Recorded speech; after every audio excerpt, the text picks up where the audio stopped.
All right, pretty princesses, let's talk about timelines and whose timeline you're living according to. You know, if you're living according to God's timeline, you don't have to worry about anything because you really don't know what his timeline is. You know that all you have to do is listen and obey every day. That's pretty much the extent of our timeline when it comes to falling in line with God's plan.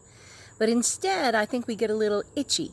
And so what do? We make up our own timeline as if we knew what was going to happen in the future and when it was going to happen.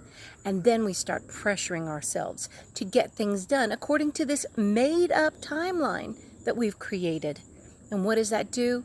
It makes us stressed out and irritable, and it makes us unable to sleep because this make-believe timeline is now running our life. When we are a slave to the timeline, it's impossible for us to be a bond servant, a bond slave to Christ.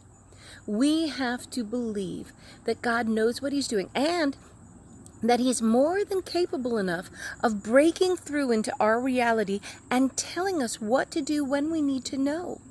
It's really a lack of trust and faith, thinking, well, maybe he won't be able to get through to me and I'll do the wrong thing at the wrong time.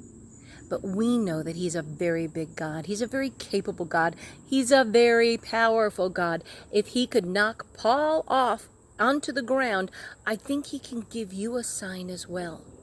So when you're stressing out, ask yourself, am I stressed out because I've made up some stupid timeline that really isn't based in reality? And am I not trusting that God's timeline and his power will tell me what I need to do when I need to do it? Think about it today. Your timeline or God's timeline? His is so much easier when you trust him.